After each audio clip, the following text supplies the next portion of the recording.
일부에 오신 여러분들에게 하나님의 은혜가 있기를 축복합니다. 아멘. 베드로전서는 그리스도인들이 사회로부터 세상으로부터 오는 고난 가운데 어떻게 해야 될 것인지에 대한 권면을 하고 있습니다. 이렇게 권면하는 이유는 본문에 보면 성도들에게 염려라는 것이 있었기 때문임을 알 수 있어요. 염려라는 것은 환영받지 못하는 일이죠. 환영하고 싶지 않은 정서입니다. 정서라고 할 수 있죠. 왜냐하면 염려라는 것이 우리의 일상을 두렵게 하고 불안해하고 힘든 마음을 갖게 하기 때문입니다. 환영받지 못하는 것, 그런 두려움이 우리에게 엄습하기 때문인데요. 우리도 한 2년여의 시간을 코로나라고 하는 것으로 우리가 염려에 갇혀 있다고 할 수 있습니다. 마스크를 벗으면 안 되고, 사람을 만나도 마스크를 쓰고 만나야 되고, 길에서도 괜히 불편하고, 어떤 공간에 들어가면 자꾸 살피게 되는 그런 시절을 보내고 있죠. 이 염려라고 오늘 본문에 나오는 단어는 신약 성경에 6번 나옵니다. 공관복음에 4번이 있고 고린도 후서에 1번, 오늘 본문에 1번 이렇게 나와요. 예를 들어 보면 마태복음 13장에 보면 이런 말씀이 있습니다. 우리가 잘 아는 말씀 중에 가시떨기에 뿌려졌다는 것은 말씀을 들으나 세상의 염려와 재물의 유혹에 말씀이 막혀 결실하지 못한다라고 할 때 세상의 염려라는 말씀이 있어요. 마태복음 13장에서 말하는 이 비유의 말씀에서 말하는 염려는 세상에서 오는 염려라는 것을 알 수 있습니다. 좀 큰 그러니까 많은 염려가 여기에 포함되겠죠. 또 많은 사람들이 함께 겪는 염려일 수 있습니다. 예를 들어 코로나 같은 것도 포함이 되겠죠. 근데 누가복음 21장에 보면 너희는 스스로 조심하라. 그렇지 않으면 방탕함과 술 취함과 생활의 염려로 마음이 둔하여진다. 이런 말씀. 생활의 염려라는 게 또 말씀되는데 이것은 우리가 살아가는 삶 속에서 필요한 것들로 인해서 우리 마음에 오는 압박, 즉 개인적인 그런 삶의 문제들 속에서 마음에 오는 압박이라고 할 수 있어요. 생활의 염려가 또 있죠. 오늘 베드로전서 5장에 말하는 이 염려도 두 가지가 다 포함된다고 할 수 있습니다. 세상에서 오는 염려, 사회에서 주는 고난의 일들이 있고 그것이 또 자기 삶의 개인의 삶 속에서 또 느껴지는 염려. 근데 좀 더 후자에 가깝다고 할 수 있습니다. 이 염려라는 단어는요, 불안스러움, 두려움, 걱정 이런 뜻을 갖고 있는데 특별한 것, 눈에 띄는 것은 예비라는 단어가 있어요. 예비. 우리가 예비 수험 번호 이런 예비 수험 그 합격자 이런 거 있잖아요. 예비. 그런 뜻을 갖고 있습니다. 그래서 이 예비라는 뜻을 갖고 걱정이라는 단어로 사용이 되어져요. 그래서 걱정이라는 것은 아직 일어나지 않았는데 불안해하는 거. 아직 일어나지 않았는데 일어날 것처럼 여겨서 막 염려하는 것을 가리킵니다. 그래서 걱정의 사전적인 뜻을 보면 어떤 일이 잘못될까 불안해서 속을 태운다는 뜻으로 되어 있어요. 아직 일어나지 않았는데 그렇게 될 것처럼 여겨서 속을 막 태우는 겁니다. 이 염려라는 뜻 안에 그런 의미가 있어요. 일어나지 않았는데 초대교회 성도들이 일어날 것처럼 받아서 불안해하는 정서를 갖고 있는 겁니다. 사도 베드로는 이들을 향해서 오늘 본문에 말씀하기를 그 염려를 주께 맡겨라 이렇게 말합니다. 여기 주께 맡겨라 라는 이 말씀을 좀 쉽게 표현하면 그런 것 같아요.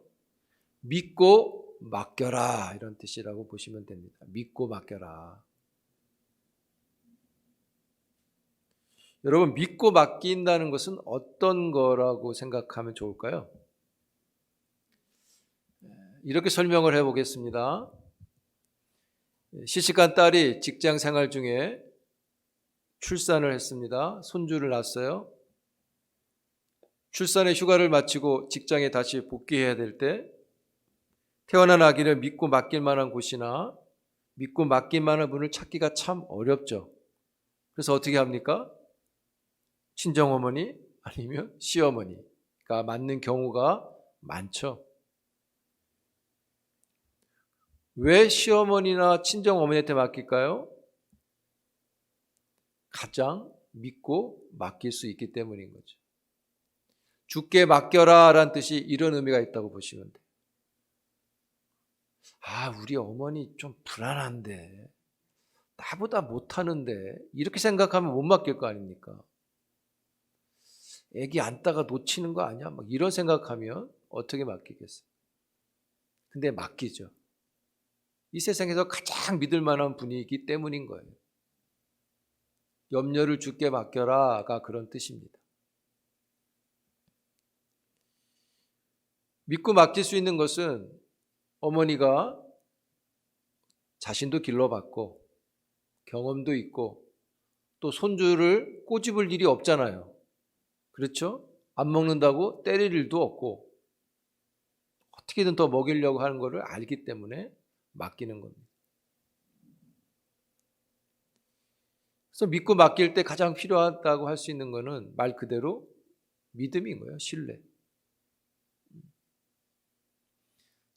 더욱이 어머니가 자기를 키워주신 것을 자기가 경험했기 때문에 아는 거죠. 자기가 아는 거예요. 어머니. 우리 어머니는 충분히 주께 맡기라는 것을 그런 겁니다. 특별히 본문은 성도가 믿고 맡길 수 있는 근거가 무엇인가, 무엇을 보고 맡겨야 되느냐. 신자들이 주께 염려를 맡길 수 있는 근거는 6절에 보면 5장 6절에 주의 능하신 손이라는 말씀이 있죠. 주의 능하신 손으로.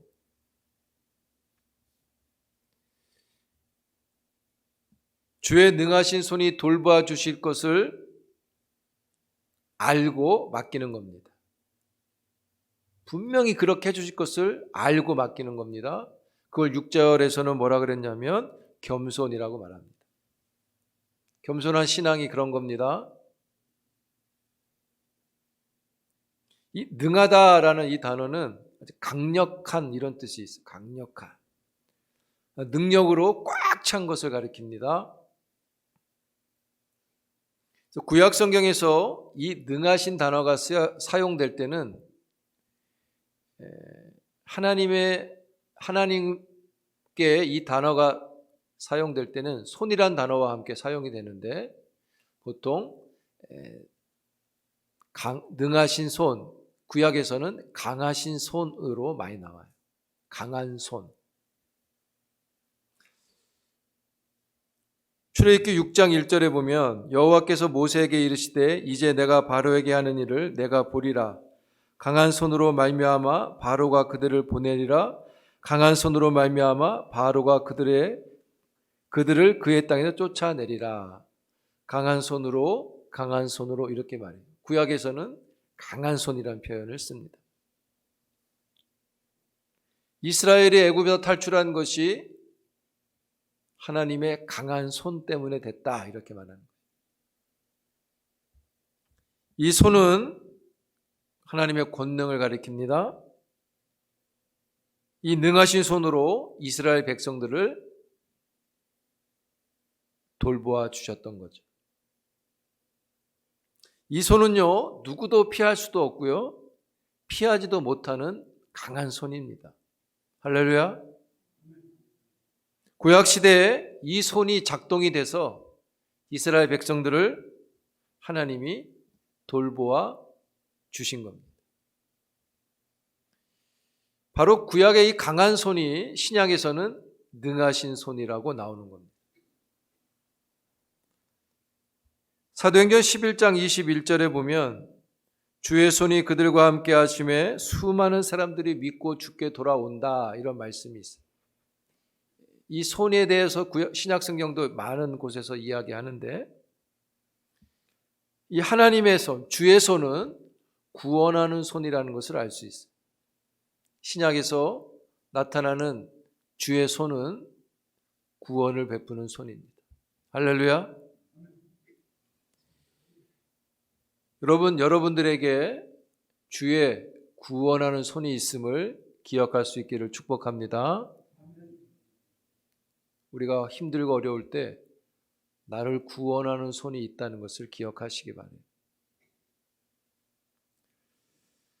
아까 이 염려라는 단어가 미리 걱정하는 거라 그랬잖아요. 초대교회 성도들이 자꾸 내일을 걱정하니까 지금의 믿음이 흔들리게 되는 거예요. 왜 초대교회 성도들은 이렇게 염려를 가지게 됐느냐? 오늘 본문 5장 9절에 보면 그들이 고난을 받았다는 것을 알 수 있어요.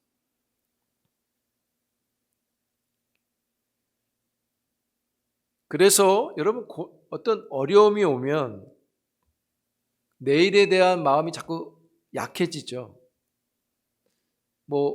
이렇게 믿음 생활 하는데 계속 고난이 오면 이거 그냥 이렇게 끝나는 거 아니야? 이런 불안한 생각들을 하게 되죠. 그래서 어떤 사람들은 내일에 대한 의심이 드니까 오늘 보상받으려는 심적 마음이 작동이 돼요. 그래서 오늘 엉뚱한 불충한 짓을 막 하게 됩니다. 마치 오늘만 살 것처럼. 그게 우리가 갖는 연약하고 아주 정서적이고 의지적인 그런 모습들을 드러내요. 본문의 성도들도 그런 상황을 갖고 있었다는 거죠. 그래서 베드로서 1장에 보면 시작할 때 6절에 보면 성도들이 거기는 여러 가지 시험을 당했다는 표현을 쓰죠. 여러 가지 시험을 당했다. 그런 까닭에 믿음을 의심하고 포기하려는 마음이 자꾸 듭니다. 그러다 보니까 2장에 거룩한 제사장의 부르심을 포기하고 싶어 하고요. 3장에서는 사랑으로 베풀던 선을 이제는 본인이 챙기려고 하고, 4장에서는 음란과 술 취함과 무법한 우상 숭배를 통해서 자기 만족을 찾아가려고 해요. 그래서 사도가 계속 권면하는 것입니다. 그런 마음들을 갖지 않도록 염려를 주께 맡겨라. 그러면 이런 마음이 들 때 어떻게 해야 될까요? 성경 말씀 그대로입니다. 믿음을 흔들고 있는 염려를 주께 맡기는 것입니다. 할렐루야.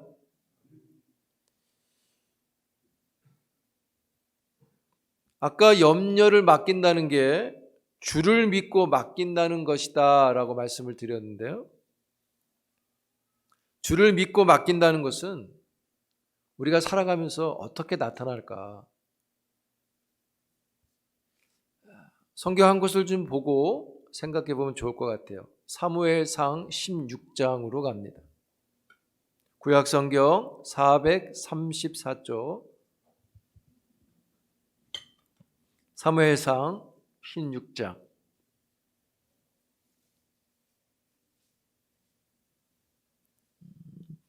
쭉 보면 좋은데 1절만 봅니다. 16장 1절 같이 있습니다. 시작.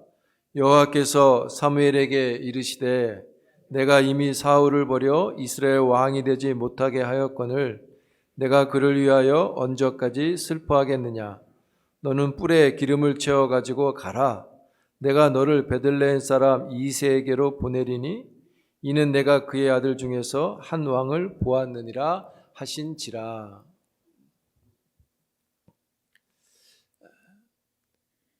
하나님께서 사울 왕을 버리기로 결정하시고 그 다음 왕을 세우기로 선택하십니다. 그리고 이 일을 선지자 사무엘에게 맡깁니다. 1절에 보시면 우리가 읽은 대로 지금 말씀에 그런 게 있죠. 이새의 아들 중에 한 왕을 보았으니까 가서 기름을 부어라.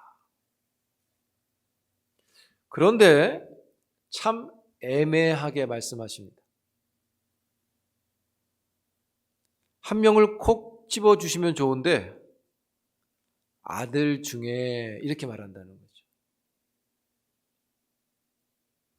그래서 사무엘은 마땅히 아들 중에 한 명이 가면 거기 있을 거라고 생각을 하겠죠. 하나님이 하시는 일이니까. 어쨌든 참 애매하죠. 아들 중에 창세기 12장 1절에 봐도 아브라함을 부르실 때 그렇죠. 내게 보여줄 땅으로 가라. 아직 보여준 게 아닙니다. 정확히 어디로 가라 하면 좋은데 그렇지 않아요.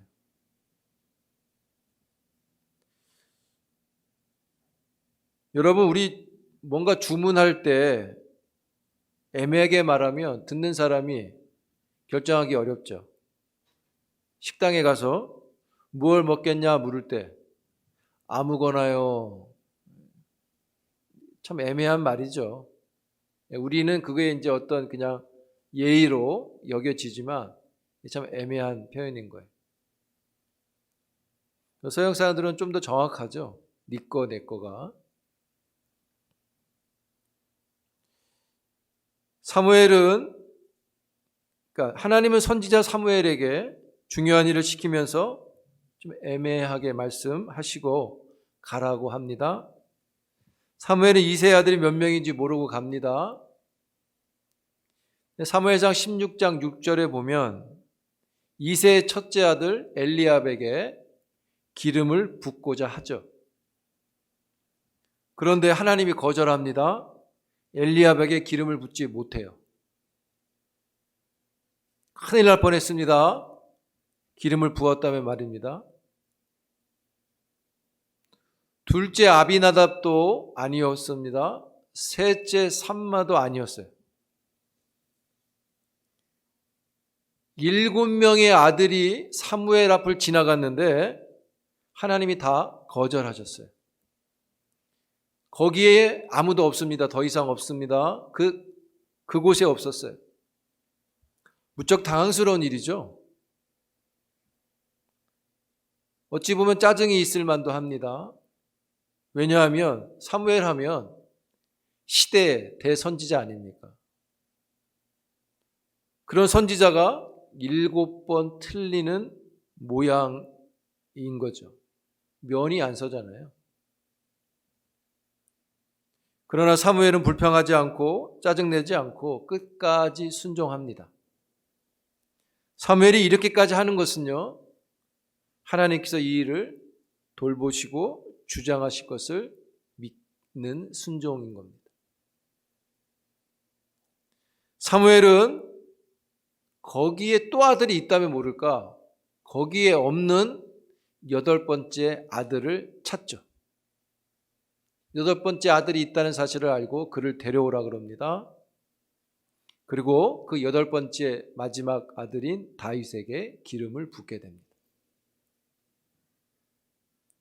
여러분, 아주 중요한 일이 7번이나 안 될 때 어떻습니까?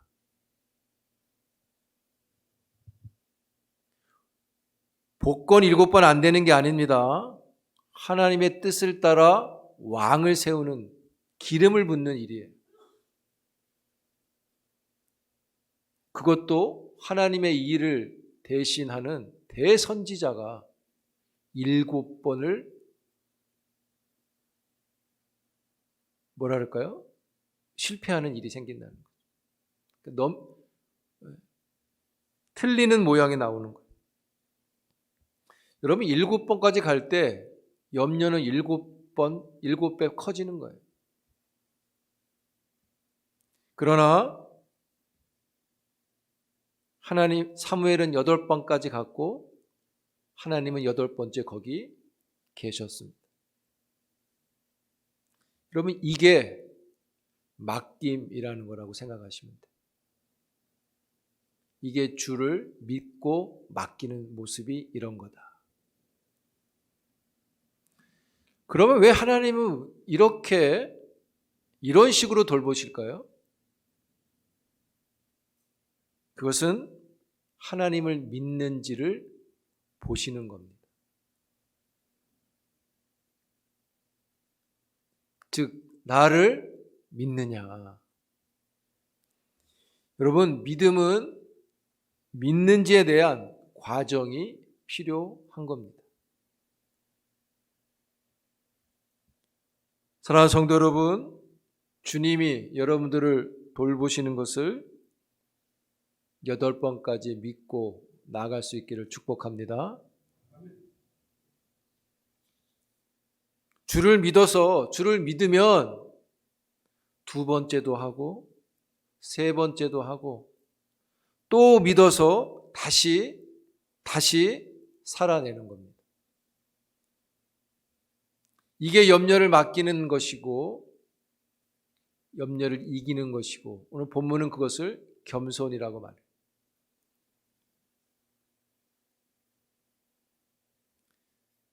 여러분 신앙은 한 걸음 한 걸음 가는 겁니다. 신앙은 처음부터 다 알고 가는 게 아닙니다. 사무엘의 기름 붓는 일이 첫째 아들 한 번으로 부어지지 않았지만 8번째까지 주의 돌보심이 있었다는 것을 믿습니다. 돌보심이 없어서 8번째 간 게 아닙니다. 돌보심이 있어서 8번까지 갈 수 있었던 거죠. 그 과정이 필요합니다. 그게 믿고 맡기는 겁니다.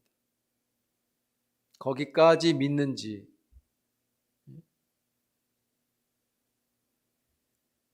여러분, 기독교의 신앙은요, 불편하다고 말씀드릴 수 있어요. 불편하다고 주장하고 싶어요. 예수님의 제자가 된다는 것은 자기를 부인하고 십자가를 지고 고난을 받고 집이 주는 편안함을 포기하고 가족이라는 우선순위를 내려놓고 모든 소유물을 포기한 마음을 가지고서 그리스도와 함께 십자가에 달리는 일이죠. 여러분, 기독교는 불편한 기독교입니다. 그래서 말씀처럼 마귀는 우는 사자같이 편안한 기독교를 누리라고 유혹합니다. 여러분, 마귀는요, 기독교를 버려라 하지 않아요. 편안한 기독교를 누리라고 유혹합니다.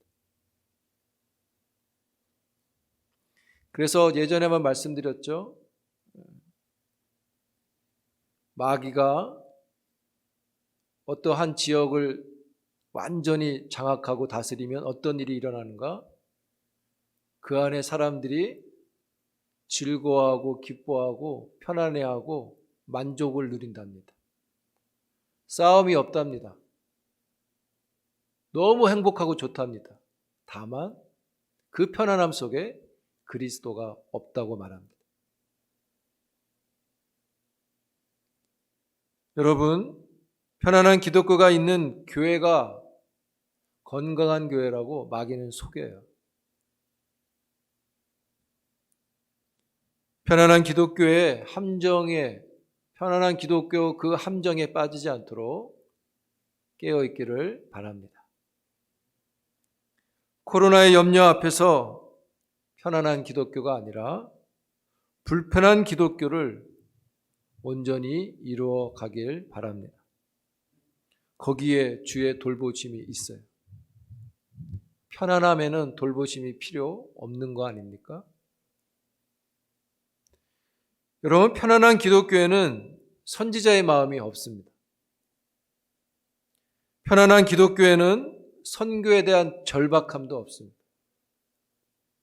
편안한 기독교에는 사모함이 없어서 성장을 향한 능력도 없어요. 반면에 불편한 기독교에는 생명과 변화가 있습니다. 자신을 의지하지 않고 하나님을 의지함이 있습니다. 불편한 기독교에는 어려운 삶의 여정이 있지만 그러한 불편한 삶을 거절하지 않습니다. 왜냐하면 그만한 가치가 거기에 있기 때문입니다. 무엇보다 우리가 그 불편한 기독교를 받는 것은 그 불편한 이면에 예수 그리스도 안에서 누리는 기쁨과 은혜의 약속이 있기 때문인 거죠. 할렐루야. 그 하나님의 말씀을 좀 우리 함께 볼까 합니다. 말씀을 좀 띄워주세요. 이사야 41장 10절입니다. 같이 읽겠습니다. 시작. 두려워하지 말라. 내가 너와 함께 함이라. 놀라지 말라. 나는 내 하나님이 됨이라. 내가 너를 굳세게 하리라. 참으로 너를 도와주리라. 참으로 나의 의로운 손으로 너를 붙들리라. 고린도후서 4장의 말씀입니다. 같이 읽겠습니다. 시작. 우리가 사방으로 우겨쌈을 당하여도 답답한 일을 당하여도 낙심하지 아니하며 박해를 받아도 버림받지 아니하며 거꾸로 들임을 당하여도 망하지 아니하고 우리가 항상 예수의 죽음을 몸에 짊어짐은 예수의 생명이 또한 우리 몸에 나타나게 하려 함이라. 마태복음 28장 말씀 봅니다. 시작. 내가 너희에게 분부한 모든 것을 가르쳐 지키게 하라. 볼지어다 내가 세상 끝날까지 너희와 항상 함께 있으리라 하시니라. 아멘. 사랑하는 성도 여러분, 주의 돌보심을 믿고 영혼의 힘을 주시는 주의 능하신 손을 의지하고 하나님께 참여할 수 있는 아름다운 신자가 되기를 축복합니다. 우리는 분명 염려와 걱정이 있어요. 염려와 걱정이 있지만 예배의 자리로, 기도의 자리로, 영적인 것으로 하나님께 참여하길 바랍니다. 불편하지만 하고 또 해가는 것이 우리가 해야 할 신앙이고 제자의 모습인 것입니다. 우리가 하고 또 해갈 때, 불편해도 그렇게 할 때, 그때 거기에서 주의 돌보심을 얻게 됩니다. 성도 여러분, 우리가 어려운 시절에 염려를 갖고 있습니다. 이 어려운 시절에 일상을 기다리지만 말고 일상의 신앙을 찾아갈 수 있는 여러분들이 되기를 바랍니다. 주님이 돌봐 주실 것입니다. 이 어려운 시절을 하나님의 것으로 채워갈 수 있는 여러분들이 되기를 주의 이름으로 축복합니다. 기도합니다. 하나님, 염려의 시절을 보내고 있습니다. 염려를 주께 맡기라 하시는 그 말씀을 듣습니다. 주께 맡기는 신앙이 무엇인지 우리 마음에 들려주신 주의 말씀을 따라 살아갈 수 있기를 기도합니다. 불편하지만 두 번째, 세 번째, 네 번째 주의 은혜를 얻는 그 순간까지 주를 믿고 의지하고